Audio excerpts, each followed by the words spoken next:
On September 30th, 1914, we began the assault on Roye, the following troops taking part: 80th Fusiliers, 81st, 87th and 88th Infantry Regiments of the 18th Army Corps, 82nd, 83D, 84th and 85th Infantry Regiments of the 21st Army Corps.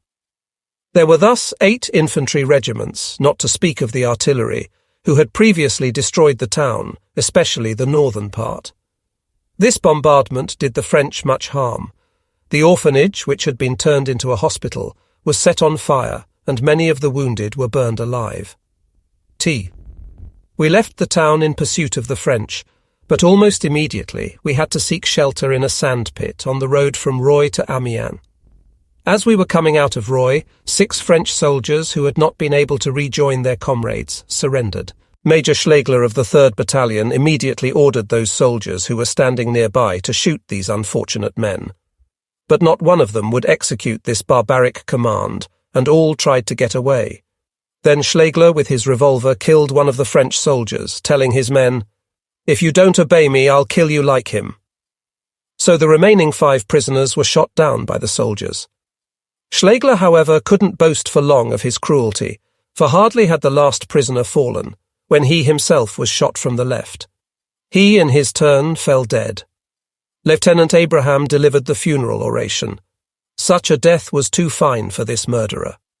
At almost the same time, Cador was quite seriously wounded, his right forearm being shattered by a bullet. The soldiers did not hesitate to say that the man who had shot at him had unfortunately not aimed quite accurately enough. Everyone was happy about it, and men came up to him, laughing in their sleeves, while asking him hypocritically, "Is the lieutenant suffering much?" "No," answered Cador, making a wry face. Come, buck up and show that you are a Prussian officer," said Schmidt. The latter, showing his right hand, which had just then been slightly scratched by a passing shell, added, "Now I've had enough of this rotten business. I'm going home. Let those who want to fight, fight. I don't." With these words, Schmidt bade us goodbye and went to the field hospital. Right after this, he left for Germany. On the next day, we heard that Colonel Puder had feigned illness and that he also had left for Germany. On our right, the 25th Division had just taken possession of Soyencourt and Fresnales-Roye. The 87th took Parvillers. On October 3rd, Lieutenant Colonel Brentano was made commander of the 88th. Our new battalion chief was Captain Bartsch, a former orderly of the commander of the 21st Division. On that day we took Quesnoy-en-Santerre, which was in ruins. We found nothing there but some poultry. On October 7th, 1914, we were joined by reinforcements from Mayence. Among them were many soldiers who had already been wounded and had recovered. They did not show any enthusiasm. October 5th, 1914, the new trench warfare commenced for us. Each battalion spent 2 days resting behind the lines, and then 4 days in the trenches. We took up our quarters at Carapuy, near Roye. From October 13th to 26th, we stayed before Quesnoy-en-Santerre. During this time, the troops had the big job of digging and arranging the trenches. On October 27th, the French attacked us simultaneously from 3 sides, and we lost our first line trenches.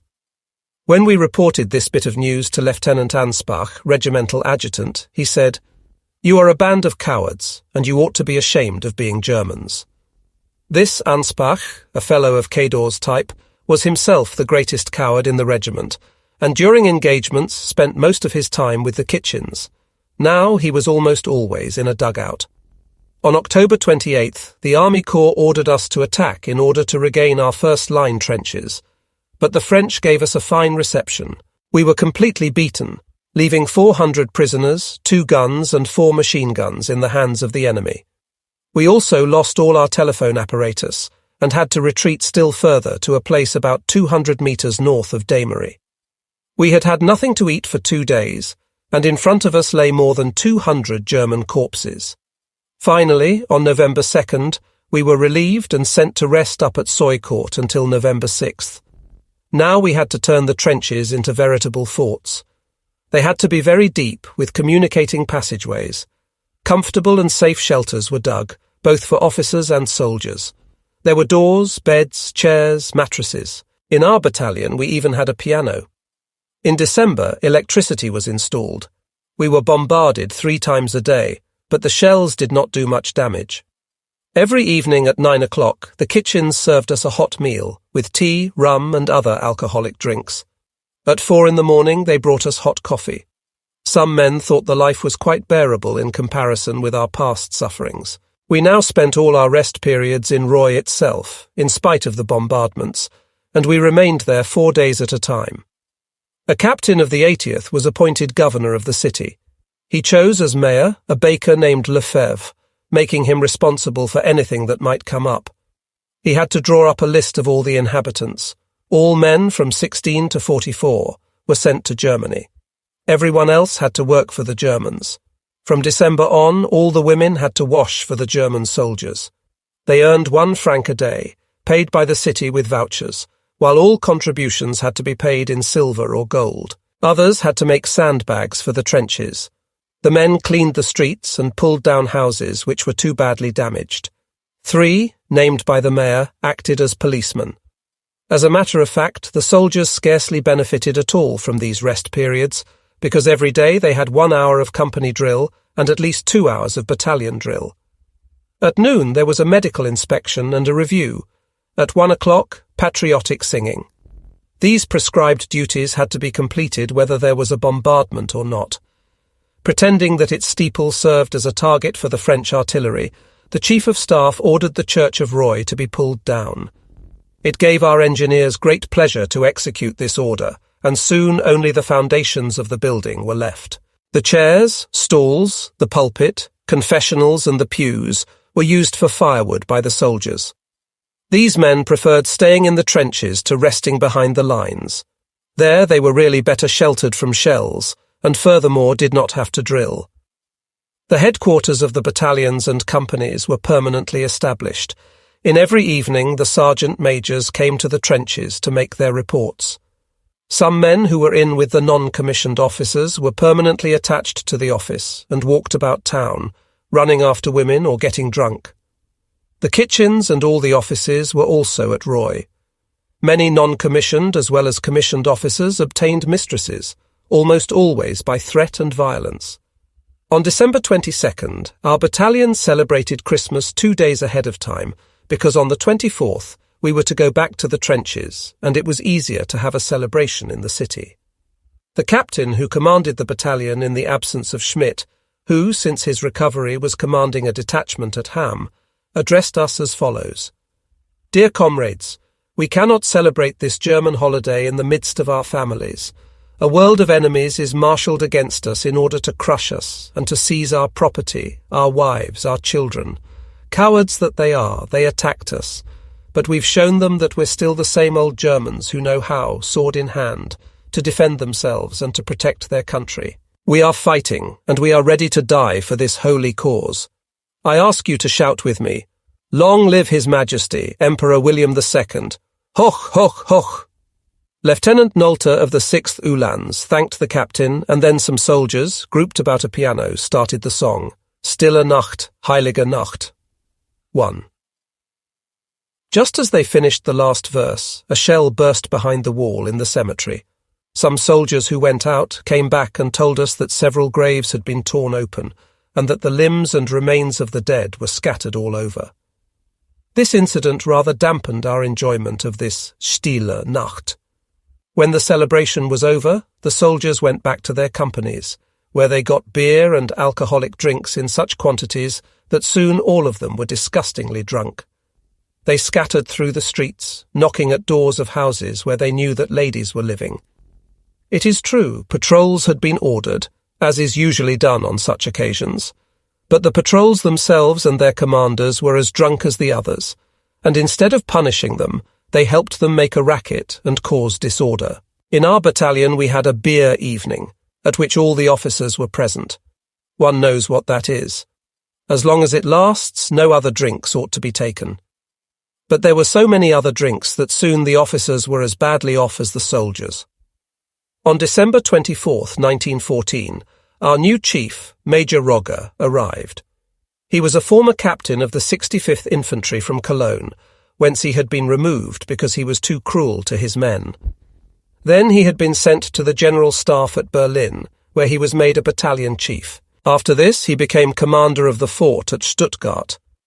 Roger, who was a great coward and was coming to the front for the first time, was very much afraid of shells. When he heard one come, he writhed like a snake. The soldiers hardly ever laughed when shells were falling into the trenches, but no one who saw Roger could help laughing at him. As soon as he arrived in our dugout, his first question was, "Can one live here without being shot?" We tried to calm him by telling him that the enemy was not aiming at us, but at Roy. "You've done your work well," he told us. "Everywhere I've been, there's not a single house standing. What are all those graves which I saw along the road, marked with caps or helmets? Tell me something about a battle. What really happens?" Then Lieutenant Nolte gave him a terrifying description in which nothing was lacking: the shattered limbs, cries of the wounded, frenzied horses, etc. "Just imagine, Major, I saw one man walking in Tours, with his entrails coming out of his open belly." Roger did not wish to hear any more. He turned pale and drops of perspiration beaded his forehead. He did not eat anything during the entire meal. Nolte's talk had taken away his appetite, but he made up for it by drinking like a fish. Nolte signed to us to hide the wine bottles, because it seemed as though Roger were going to leave nothing for the rest of us. It was astonishing to see how much that man could drink. A professional would have been afraid to compete with him. If it had occurred to the French to attack us that evening, there would not have been much resistance, although we had taken the precaution of doubling sentries. On December 31st, we celebrated New Year's Eve at Gruny, near Soycourt, where we were resting. We heard the muffled roar of cannon, and the sky was ablaze with red and white rockets. This did not hinder the soldiers from joyously firing their guns into the air in honour of the new year, which was to bring us peace. In the evening, everyone was royally drunk. In our battalion, we were all gathered about Roger, who presided. A drunken soldier tried to force his way in with his gun. After he had been thrown out, he came back with a sabre, and if it had not been for Dr. Volkowitz, who grabbed my arm, I should have been stabbed to the heart. Roger wished to have him shot, but his comrades had already hidden him. This little incident, however, did not prevent us from going on drinking beer, wine, and liquors. Soon several officers rolled under the table. Roger was happy. The soldiers were doing the same thing. They fought and made a deafening racket all night long. If there had been an alarm, we could not have assembled even a single company.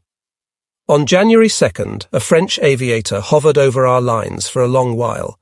Our artillery aimed at him in vain. Shrapnel burst about him, but he was not hit. After he had found out what he wished to know, he rose and returned to the French lines to report. Our officers called the artillery pigs and trash because of their awkwardness, but they only laughed. They had no doubt done their best because for every aeroplane brought down, the battery received a barrel of beer. A few days afterwards, we received regimental orders to sound unexpected night alarms whenever the battalion was not on the march. Under Schmidt, these alarms had always taken place at 9 o'clock, so that the men could have a night's rest. No one ever failed to report, and Schmidt was always pleased. But with Roger, everything was different. On January 2nd, 1915, we celebrated the first 6 months of the war. Sergeant Major Hauser, secretary of the battalion, went to Roger in the name of all the non-commissioned officers to ask him not to have the alarm sounded that night, because the non-commissioned officers were going to have a little party. Roger promised. This is how he kept his promise. It seems that the non-commissioned officers drank a great deal. But with us, as soon as one emptied his glass, it would have to be filled again. For Roger's great pleasure was to make all his guests drunk. Some young lieutenants asked permission to go to bed, but Roger would let no one leave. About 3 a.m. Lieutenant von Stein was so drunk that he had to be carried to bed. He looked like a dead man, for he no longer moved a muscle. This amused Roger very much. At 4 o'clock, Roger ordered us to sound the alarm. We reminded him of his promise, but he answered, "This band of peasants has had enough sleep. They must not forget that they are soldiers." The orderlies left immediately to warn the companies. We tried our best to awake von Stein, but in vain. He did not stir. Rogger then told us to pour a pail of water over his head. This measure met with no success. Von Stein continued to snore. So Rogger said to us, "Leave that pig there, the drunkard alone, since there is no way of waking him." We repaired to the meeting place, where the companies were already assembled. But the soldiers were grumbling, and many were Private Merkel, of the 8th Company, whom Lieutenant Nolte, reminded that he had forgotten his saucepan, answered, "Yes, Lieutenant, but I'm not drunk as some others are." The officer commanding the 5th Company was missing, but when Sergeant Major Saltenberger reported this to the chief, the latter answered, "Go to the devil." Rogger collected the commissioned and non-commissioned officers and said to them, "Gentlemen, this is disgraceful. If you and I can report, I am sure these peasants can do as much." Sergeant Major Saltenberger assembled the non-commissioned officers of the 5th Company, and imitating Rogger addressed them in the following manner. "Gentlemen, I'm very much pleased with your answer to the alarm. I promised you there would be none, but nevertheless, I had to disturb your sleep. I regret that the commander of the 5th Company should have been absent, for that's a black mark for us. I advise you, gentlemen, not to imitate him, for we superior officers, whatever our rank, ought always to set a good example. Good night, gentlemen. Break ranks." Rogger, who had heard everything, was furious but could do nothing. A few days later, Sergeant Major Saltenberger was declared unfit for service by the doctor because of his nerves, and was sent back to Germany. Our new position, between Parvillers and Dumery, was more dangerous. All day and all night shells rained down on the trenches. Every day we had 15 or 20 killed and wounded. On February 12th, we were sent to Nesles for a 2 weeks' rest. The city had not suffered much, but the inhabitants complained bitterly of the troops, who were plundering everything. On February 24th, Lieutenant Colonel Brentano reported sick and left for Germany. Rogger was made commander of the 88th. He cleaned out the regiment, as he said. Anspach, the regimental adjutant, was made commander of the 7th Company, and von Stein took his place with Rogger. Nolte, although only a reserve officer, was made Rogger's aide-de-camp. An unheard-of thing, but Rogger could not do without him. Schielein, a wine merchant from Mayence, who up to now had been in the quartermaster's department, lost his place and was sent with Anspach to the 7th Company. Rogger did this to avenge himself on Schielein, because he owed the latter a large sum, and thought to get rid of his creditor by sending him under fire. A short time before, he had asked Schielein for several cases of champagne, and the latter had refused them to him, because he knew that he would never be able to collect for them. Serve Lieutenant Rickert, a theological student, was made adjutant of the 2nd Battalion. That same day, Rickert, Loffelhart and I went to see Major Schmidt, commanding a detachment of young recruits at Ham, to talk over all these changes with him. He told us that there would be a great review in 2 days, and that he would then ask to be returned to his battalion. The review did, in fact, take place before Grand Duke Louis of Hesse, who said that he was very well satisfied with Schmidt's recruits, and awarded the latter a medal for bravery. The training of the recruits was over, so Schmidt asked and obtained permission to resume command of his former battalion. All the soldiers were pleased, for they cared a lot for him and called him Papa Schmidt. Of course, relations between Schmidt and Rogger became very much strained. They hated each other, and Rogger made use of every opportunity to criticize Schmidt. On March 5th, we were ordered to throw away our guns and ammunition, because we were going to get Russian guns instead. We were also told to move our camp farther on, because the 3 battalions were to take up quarters on the next day, in 3 villages between Ham and St. Quentin. The 2nd Battalion was to go to Fluquières. The convoys that were bringing ammunition to the batteries of the 210th, stationed at Soyencourt, were there too. Loffelhart and I called on the governor of Ham, who was also the lieutenant of artillery in charge of the distribution of ammunition. He was living in the chateau at Ham. He greeted us pleasantly, and told us that Major Schmidt and his staff were welcome to live with him in the chateau. That night, for the first time since August 20th, 1914, we did not hear the guns. In the town, where we went to find quarters for our men, we were badly received by the inhabitants who complained that they had had to entertain soldiers continuously for the last 5 months. One man said to me, We no longer know how to protect our wives and daughters. All the Germans try to get mistresses in any manner possible. The commandant always supports the soldiers, and besides, he himself keeps a young girl whom he has made his mistress in his chateau by force. When we saw the commandant again, we mentioned this matter. Laughing, he asked us if our officers also hunted women, and were in love with some little French girls. Loffelhart told him that we were a fighting unit, and not in the quartermaster's department, also that we waged war on soldiers, not on civilians, and above all, not on women. "My friend, you're amusing," replied the lieutenant. "In any case, I'm prudently going to hide my angel so that no harm will come to her." With that, he left us, to do as he had said. Who was his angel? Probably some unhappy girl whom he was holding in the chateau. We told Schmidt about this, but he only shrugged his shoulders and said that everyone makes war in his own way. As the officer made our stay at Ham as pleasant as possible, Schmidt said nothing to him about it. On March 8th we were quartered at Bohain, where we remained for some time. On March 11th we handled our Russian guns for the first time. Instruction in their use began immediately. We could not understand why they gave us such poor ones. On March 15th we received the following order.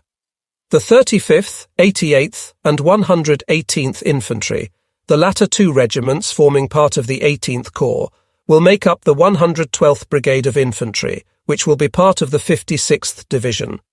Each battalion is to furnish 20 men who will form a company of cyclists and accompany the staff of the division. The 56th Division will also comprise a squadron of the 13th Hussars and the 111th and 112th Artillery Regiments, to each of which shall be attached 3 heavy batteries besides their regular ones. The commander of the new division was a General Eberhard, who had been the instructor of Prince Joachim of Prussia.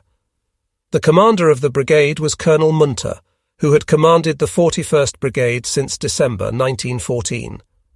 On March 19th we were ordered to be ready to leave in the morning. Our battalion, which thus far had behaved pretty decently, spoiled its reputation, on leaving Bohain by stealing a large quantity of wine. Some men of the 7th Company broke open the door of a cellar, which had been sealed by the commandant, and took possession of all the wine they found there. Almost the whole company was drunk. The sergeant major, named Dombach, had 200 bottles of wine loaded on a wagon, expecting to drink them later on with his friends. But he did not touch one of them, for we told Major Schmidt about it, and he ordered it all to be taken for the battalion staff. So after all, we were the ones to drink the stolen wine. At 2 p.m. we took the train for Cateau, Charleville, Sedan and Attigny, where we were to stop. The journey was gloomy, and the train no longer bore inscriptions, like there were on that which took us to Luxembourg in August 1914, Express for Paris, or Declarations of War received here. Nature alone seemed oblivious to the war, for the meadows and grain fields were just beginning to turn green.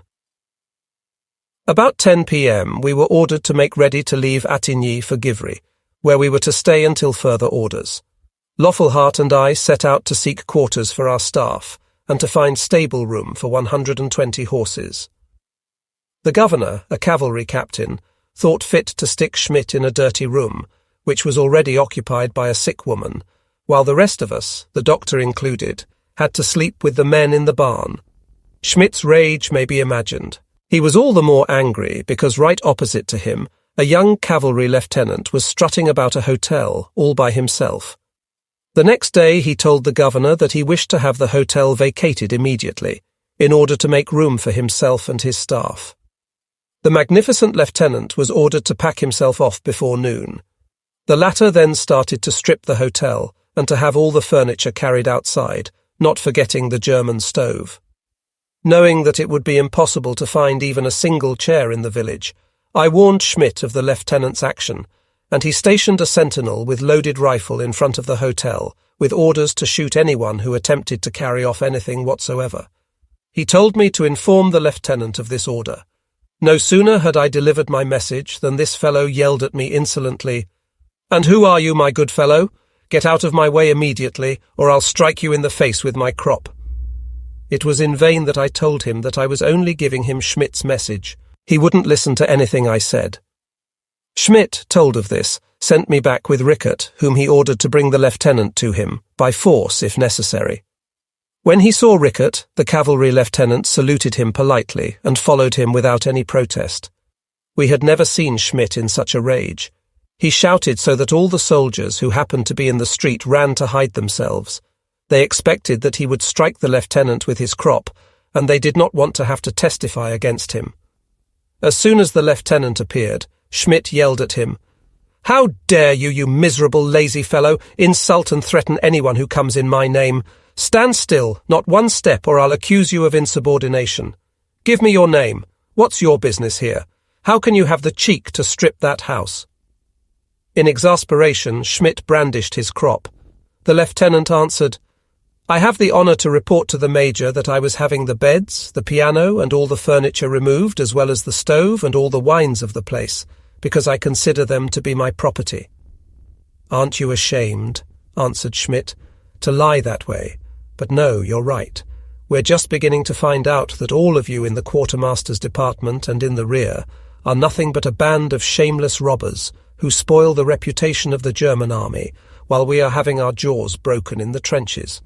See that the hotel is in order in 1 hour's time, and that not a pin is missing, or I'll have you reported for stealing, and that'll teach you to cut up and defy brave soldiers like us who have just come from the front." Once we were settled in this fellow's quarters, Schmidt asked me to try my utmost to find some eggs for breakfast, so I went to the house of a villager who had some chickens. "I'll tell you, sir," he said, "I've got some chickens, but I'm not allowed to sell them, give them away or eat them myself, and the same with the eggs. Everything is at the disposal of the governor, who sends an orderly every week to see if I still have my quota. If a single one is missing, I've got to pay 100 marks. Schmidt, who was in the humour for putting an end to abuses, started a row at the governor's house and made him rescind his command. The grateful villager sent Schmidt a basket of eggs. At Givry, I for the first time witnessed a case of insubordination. A soldier threw his gun down in front of Lieutenant Schaller, commanding the 2nd Company, saying, "Here's your old gun, stick me in prison. I'm tired of being treated like a kid." Schaller had the man arrested and taken before the major after drill. "Well, my good fellow," said Schmidt, "what's got into you? I'm going to give you a taste of the punishment you deserve, but because of your wife and children, Lieutenant Schaller's complaint shall go no further." The man was tied to a tree with his hands behind his back, and a sentinel with a loaded gun was stationed near him. The sentinel sat in a chair smoking a cigar, which showed the soldier that he had acted like a fool, and that it was better to obey orders, because our division was soon going to return to the trenches. About 2 o'clock, Loffelhart and I wanted to go into Vouziers, but a policeman stopped us. No one was allowed to enter the city just then because the Emperor was reviewing the guard. Extraordinary precautions were taken to ensure the Kaiser's safety. A squadron of German aeroplanes flew above Vouziers during the whole of his stay, and he was protected by a regular iron wall. On the following day, the Ardennes Journal, a German paper edited in French, announced that His Majesty had gone to the firing line. Vouziers was then hardly 20 kilometres from the front, and had distributed iron crosses among his brave soldiers of the Guard, the same who had run away at Reims and who had lost the fort at Brimont, which we had been obliged to retake. Vouziers was often bombarded by French aviators. The general headquarters of General von Einem, commandant of the Third Army, were located there. After the review, we entered Vouziers. The soldiers of the Guard were walking about the streets, most of them drunk, because beer had been generously distributed after the review. At Savigny, Quedor, who had had enough of the trenches, pretended that his wounded arm hindered him from riding horseback, and was sent to Mayence. On March 25, 1915, we took possession of our new sector between Le Mesnil-les-Aulus and Ville-sur-Tourbe, popularly called the Devil's Hole. It was a nasty position, a place specially made for breaking one's neck. One was hardly sheltered there, and had almost no communication with the rear. During the 4 days that we stayed in the first-line trenches, we could get nothing from the kitchens. Each man, before he set out, got a 3-pound loaf of bread, a bit of fat, butter or cheese, his canteen and 2 bottles filled with coffee. This had to do him for 4 days. The men were prepared to attack, their cloaks rolled up and their bags filled with hand grenades. Behind this position there was a second one called support. Finally, in the third line, trenches were the reserves. We were immediately sent to the first line. Never since the beginning of the war had we been in such a horrible place. We were surrounded on all sides by the bodies of dead Germans and Frenchmen, and since our trenches had a depth of hardly 60 centimetres, we frequently had to use the dead as bulwarks. All those bodies which had not been buried were a terrible sight. I do not know what prevented us from going mad. The French lines were hardly 20 to 30 metres from us. Because the two lines, far from being straight, made all sorts of turns, death approached us from all sides without our ever being able to tell whether the bullets were French or German. The trenches were so shallow that it was impossible to walk upright, and we had to crawl or dub up. We had no shelter. Indeed, it would have been useless, for the French artillery, which never stopped firing, would have destroyed it. And besides, how could the materials have been brought to us?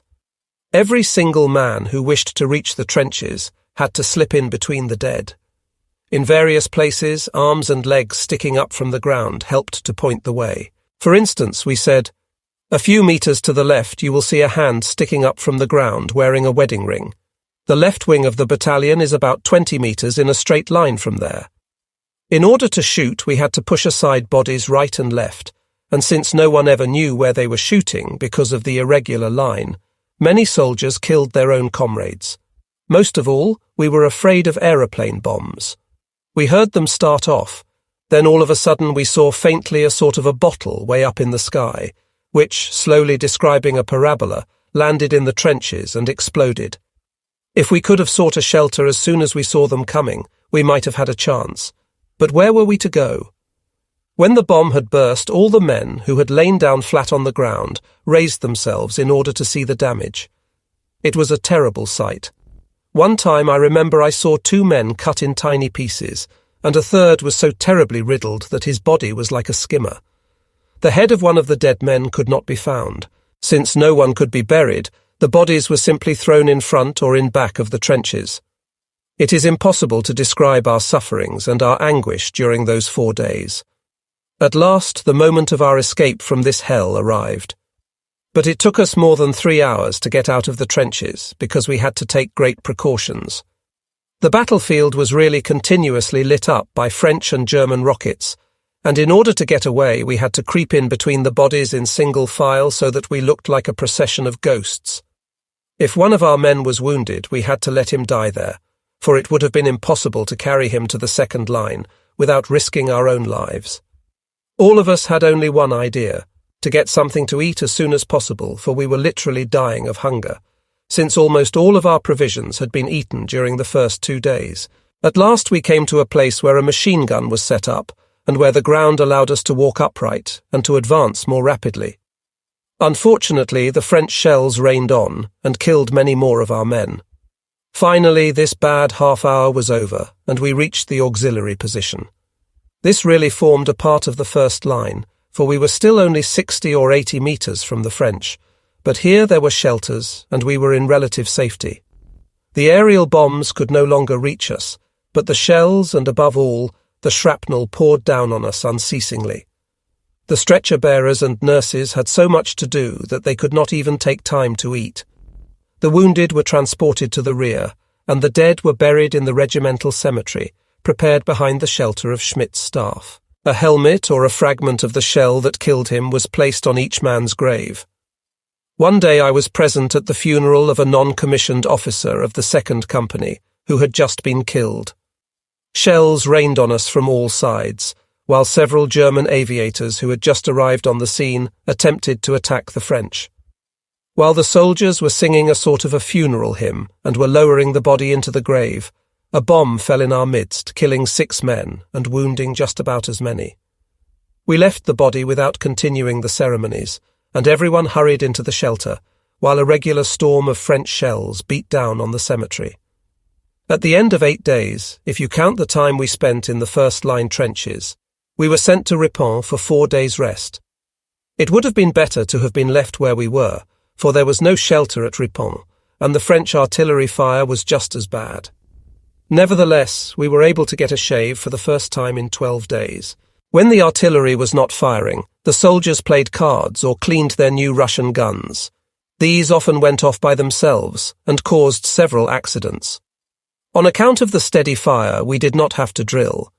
When our rest period was over, we had to return to our Devil's Hole, where during our first 4 days we had lost 58 dead and as many wounded. All the soldiers were downcast and discouraged. We had hardly arrived when Roger instructed us to be prepared for a night attack. The men got a mixture of tea and about 90% alcohol. Our attack, which met with no success, was led by Captain Baron von der Recke, who was seriously wounded. On the following day there came an order from the 8th Reserve Army Corps, in which we had been incorporated. The general complained of the cowardice of the battalion, which had failed in the attack, and impressed on us the fact that we had to make still greater effort to drive back the French who had succeeded in penetrating our part of the lines. The soldiers were broken-hearted, and many wrote home, thinking that it was perhaps for the last time. That evening the tea contained even more alcohol. Besides, a little while before the attack, each group of 8 men received a bottle of cognac, so that they all became veritable beasts. At 11 o'clock we crawled out of our holes like ghosts, slipping in between the corpses.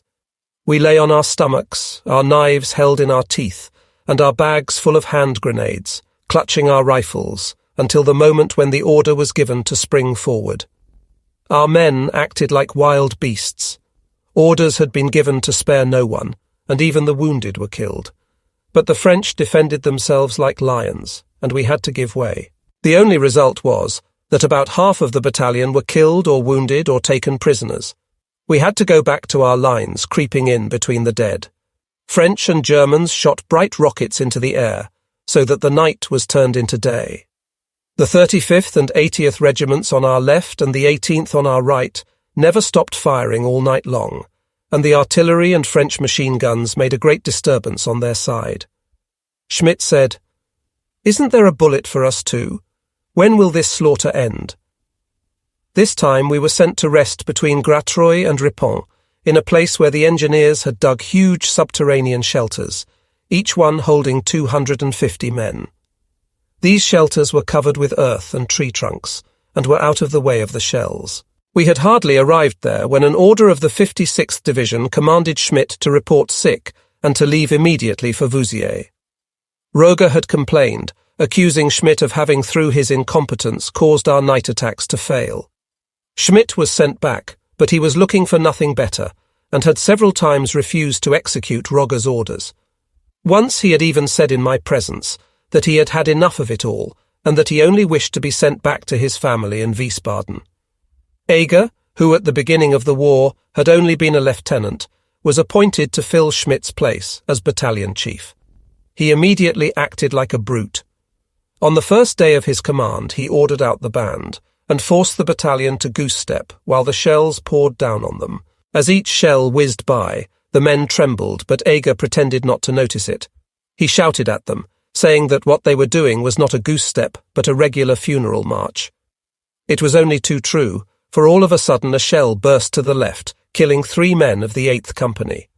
Those standing nearby were covered with blood, and some of them were wounded and fled. Nevertheless, Eger continued the parade as though nothing had happened, and ordered the names of the 15 or 20 men who had disappeared to be noted, so that they might be severely punished. As to the 3 dead, Eger pronounced their funeral oration by saying to the other soldiers, "Take away those 3 pigs who didn't know enough to fall in battle and hurry up about it, because our drill isn't over yet. Will you hurry? If you don't, I'll run over you with my horse and knock you all in a heap, you band of peasants." In this way, Eger celebrated his promotion as commander of the 2nd Battalion. 6 months later, while still in Champagne, he did not himself know enough to have himself killed by a French soldier, for a German bullet found his heart. When he went into the trenches, he always had something to criticize. He had the soldiers build a little hut above his shelter to breathe a little fresh air, he said. He only stayed there when the French were not firing. They destroyed his hut before 2 days were over. The following day, a note was found nailed to one of the beams, which was still standing. If you wish to take an airing, go into the trenches instead of sitting down in front of the dead and laughing at them. We are patriots who are fighting for our country, not cowards." Ager, half mad with anger, said all these pigs had eaten and drunk too much, and that he would find a way to kill every one of them. "This evening," he said, "I'm going to treat them all as they deserve." This was his vengeance, a regular drunkard's vengeance. Every day the companies got some rum. That evening he had only 6 bottles distributed to each company. The rest was drunk in our shelter. Eger had invited all the officers. Soon he and Lieutenant Bertger, 18 years old, became so intoxicated that they got into an argument and wanted to come to blows. Bertger was thrown out and left in the trench as dead, so that the fresh air might revive him. Ager was pushed into a corner. Lieutenant Tietz of the 6th Company and Lieutenant Schaefer of the 7th even wished to tie him in order to keep him quiet.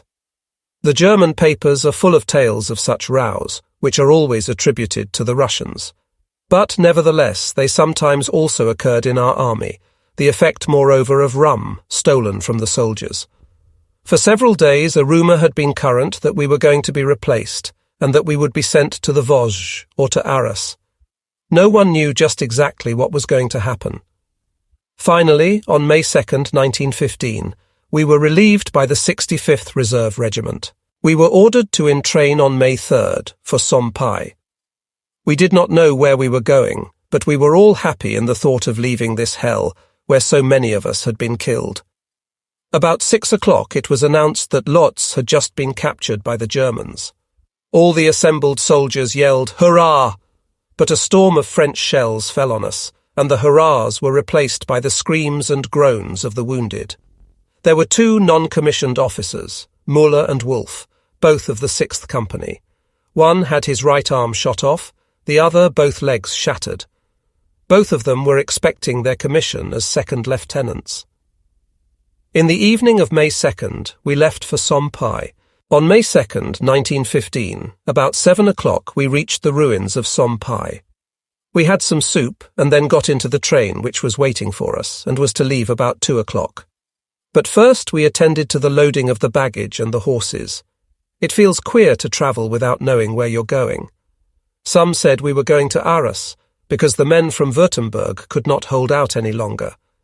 Others professed to know from a reliable source that we were bound for Alsace. Those who said nothing were the most sensible, for even the station officials only knew the name of the next station, where we were to stop for something to eat. Our train was run as far as Sedan by soldiers of the 3rd Engineers. After that, we were in the hands of state officials. At Sedan there was a 2-hour stop. The station was guarded by soldiers, and no one was allowed to go into the city. We were ordered to remove our chevrons and insignia because no one was supposed to know who we were or where we came from. That was an excellent way to confound spies. At 10 o'clock we left Sedan, and the following morning, at 4 o'clock, we passed through Sarre-Louis, where coffee was served. The day before, everything around us had spelled ruin and desolation. Today we were back in civilization, far from the war and the thunder of the guns. We could hardly believe our eyes. The ladies of the Red Cross were very sympathetic when we told them that we came from Champagne. The coffee was excellent, and the soldiers drank as much as they liked of it. At 6 o'clock we rode on toward Kaiserslautern. Now we were sure that we were bound for Russia, either to the Carpathians or on into Serbia. The soldiers were delighted, for they knew very well that the fighting was not nearly so severe on the Eastern Front as it had been in France. They sang and seemed suddenly to have forgotten all the horrors of the war.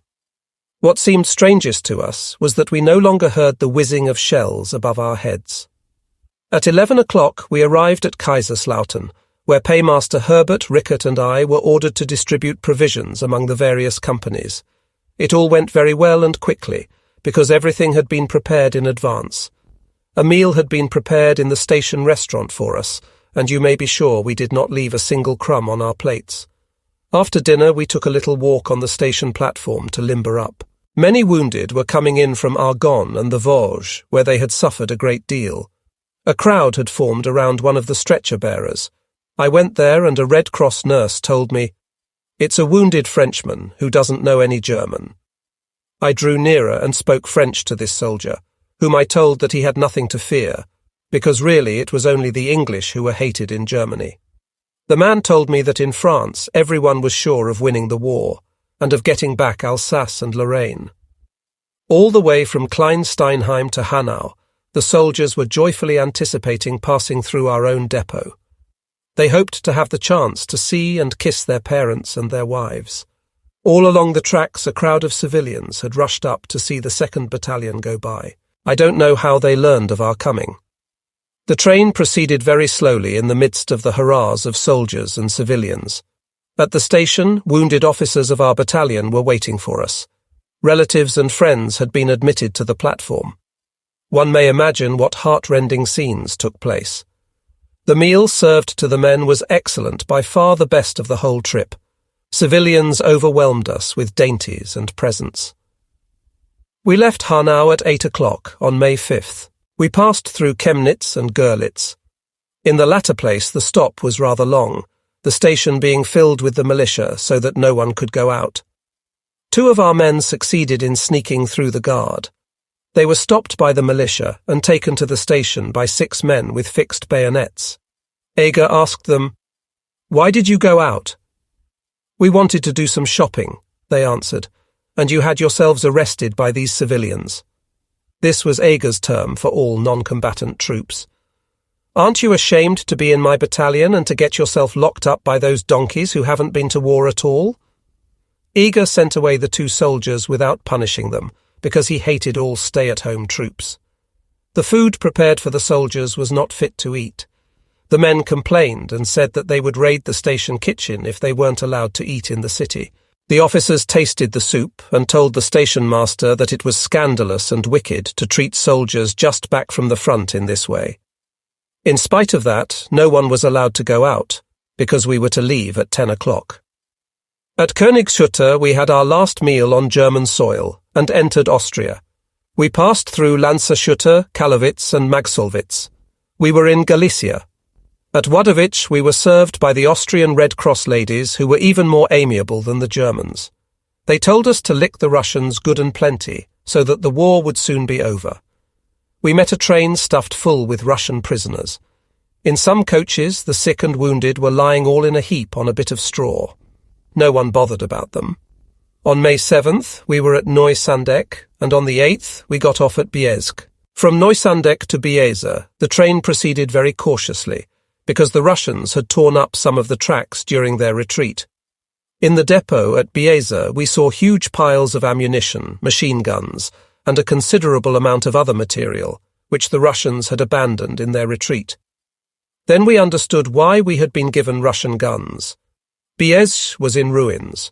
War was to begin again for us. Our trip across Germany and Austria had lasted 5 days. The 56th Division was to assemble here and await orders. Now we knew that we were to pull the chestnuts out of the fire for our dear allies, the Austrians, many of whom, as we shall see later on, did not themselves wish to fire on the Russians.